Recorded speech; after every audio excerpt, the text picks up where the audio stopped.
नवोदय विद्यालय प्रवेश परीक्षा 2023-24 कक्षा 6 अंक गणित परीक्षण से संबंधित कुछ सवालों को हल करेंगे। अगर आप नवोदय विद्यालय चयन परीक्षा की तैयारी करते हैं तो हमारे YouTube चैनल को सब्सक्राइब कर लें। तो प्रश्न 1 है, निम्नलिखित में से कौन सी संख्या अपने मानक रूप में है? तो कौन सी संख्या अपने मानक रूप में है उसको देखना है। तो प्रश्न 1 का आंसर है सी विकल्प सही है, 1/2। इसको अगर काटें हम तो नहीं काट सकते, यही आंसर आएगा 1/2। जैसे इसको काटना चाहें तो काट सकते हैं। 20/30 है तो 10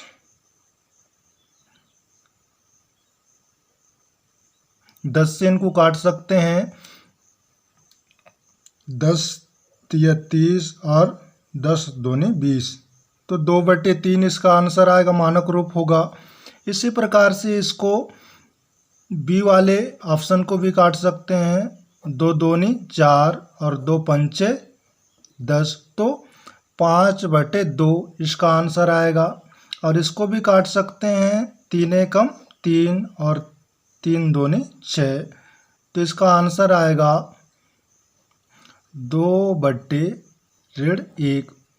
तो मानक रूप में कौन सी सवाल है, मानक रूप में कौन सी विकल्प है? सी विकल्प है। तो प्रश्न 1 का आंसर है सी, 1/2। प्रश्न 2, 3x धन 2 बराबर 13 का मान है। तो 3x धन 2 बराबर 13 का मान। तो इस सवाल को हल करने के लिए पक्षांतर करेंगे, ये 2 को इधर ले जाएंगे तो क्या होगा, 3x बराबर 13, इधर धन में है तो बराबर के उस तरफ जाएगा तो ऋण में हो जाएगा 2। तो 3x बराबर कितना होगा, 11। हमको x का मान ज्ञात करना है तो x बराबर 11/3। तो 11/3 कौन सी विकल्प पर है? डी विकल्प पर है। तो प्रश्न 2 का आंसर है डी, x बराबर 11/3। इस प्रकार से इस सवाल को हल करेंगे। प्रश्न 3, किसी चतुर्भुज के चारों अंतः कोणों का योग होता है। तो कोई भी चतुर्भुज हो उसके चारों अंतः कोणों का योग होता है 360 अंश। तो 360 अंश है डी विकल्प पर। तो प्रश्न 3 का आंसर है डी, 360 अंश। प्रश्न 4, दिए गए आंकड़ों का बहुलक है। तो बहुलक 9, 10, 7, 8, 6, 7, 11, 7, 8, 5। तो बहुलक मतलब जो संख्या सबसे ज़्यादा बार आई है वही संख्या क्या होगा, बहुलक होगा। तो यहाँ देख लें, 9 एक बार है, 10 भी एक बार है, 7 3 बार है, 8 2 बार है। तो इसमें से सबसे अधिक बार कौन सी अंक आया है? 7 आया है, 1 2 3। तो दिए गए आंकड़ों का बहुलक क्या है? 7 है। तो प्रश्न 4 का आंसर है डी विकल्प, डी 7।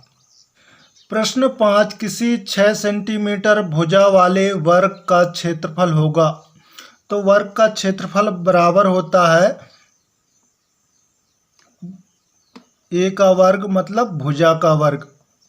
तो भुजा का वर्ग करेंगे तो भुजा है 6 सेंटीमीटर, 6 सेंटीमीटर गुणे 6 सेंटीमीटर करेंगे तो 6 छंग 36, और यहाँ भी सेंटीमीटर है, यहाँ भी सेंटीमीटर है, तो हो जाएगा सेंटीमीटर वर्ग।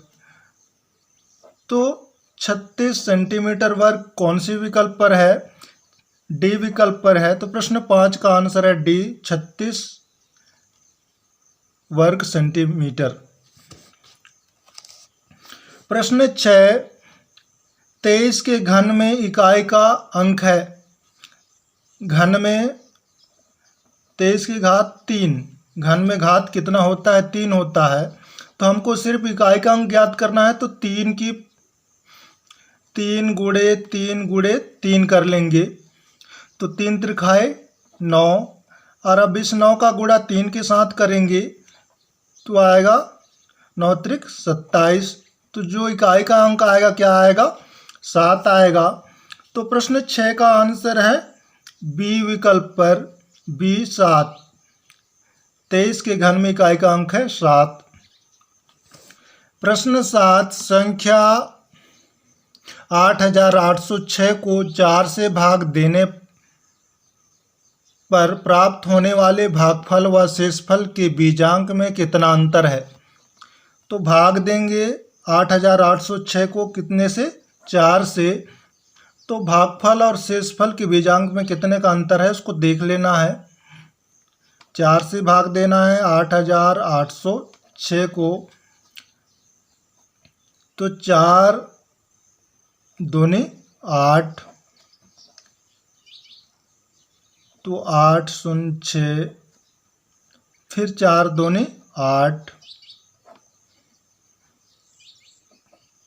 और यहाँ शून्य है तो यहाँ पर शून्य रख लेंगे, और इसके बाद 6 बचा है तो 4 4 एकम 4।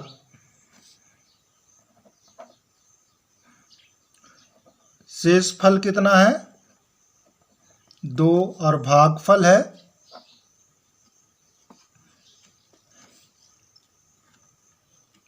2201। तो अब इनके भागफल और शेषफल के बीजांक में कितने का अंतर है वो देख लेना है। तो भागफल का बीजांक है 2 धन 2 धन 0 धन 1। अब इनको जोड़ेंगे तो कितना आएगा? 5। ये भागफल का बीजांक हो गया। अब शेषफल का बीजांक है 2, तो 2 इनका अंतर घटा देना है, तो 5 में 2 घटाएंगे तो कितना बचेगा? 3। तो प्रश्न 7 का आंसर है डी विकल्प, डी 3। प्रश्न 8, एक बगीचे में 2000 पेड़ लगे हैं। यदि एक पंक्ति में 20 पेड़ लगे हों तो बगीचे में कुल कितने पंक्तियां हैं? तो इसको हल करने के लिए क्या करेंगे? 2000 को 20 से क्या करना है? भाग देना है। तो 20 एकम 20, घटा दें, और जितने शून्य हैं इसको घटाने पर जितने शून्य बचते हैं उतने क्या कर देना है? यहाँ शून्य उतार देना है, और इन शून्य को भी काट देंगे। तो हमारा आंसर आया 100। तो एक बगीचे में 2000 पेड़ लगे हैं। यदि एक पंक्ति में 20 पेड़ लगे हों तो बगीचे में कुल कितने पंक्तियां हैं? तो इस प्रश्न का आंसर है ए विकल्प, 100 पंक्तियां होंगी। प्रश्न 9, यदि 36 दर्जन केलों का मूल्य 720 है तो 18 केलों का मूल्य क्या है? तो हमको 720 को 36 से भाग देना है, तो हमको 1 दर्जन केले का मूल्य ज्ञात हो जाएगा। 720 को 36 से भाग देंगे तो 36 दूनी 72 होता है, और यहाँ एक शून्य बचता है तो यहाँ शून्य लिख लें, और यहाँ शून्य रख के काट दें इनको। तो 1 दर्जन केले का मूल्य हमारा ज्ञात कर लिए हैं, 20 रुपये है। तो हमको 18 केलों का मूल्य ज्ञात करना है। तो 1 दर्जन में 12 केले होते हैं। 1 दर्जन में कितने केले? 12। तो 18 केले बराबर कितना हुआ? 1.5 दर्जन। तो 1 दर्जन का 20 रुपये, तो आधा दर्जन का 10 रुपये होगा। तो 18 केले का मूल्य होगा 30 रुपये। तो प्रश्न 9 का आंसर है डी, 30 रुपये। प्रश्न 10, 84% बराबर है। ये विकल्प दिए गए हैं, इनमें से किसके बराबर है? तो 84 को प्रतिशत को हटाने के लिए क्या करते हैं? 84/100 लिख लेते हैं। तो ऊपर और नीचे की संख्या को एक ही अंक से काटना है। तो 50 दूनी 100 और 42 दूनी 84। तो हमारा आंसर आया 42/50। तो 42/50 है बी विकल्प पर। तो इस प्रकार के नवोदय विद्यालय से संबंधित वीडियो प्राप्त करने के लिए हमारे YouTube चैनल को सब्सक्राइब कर लें। धन्यवाद।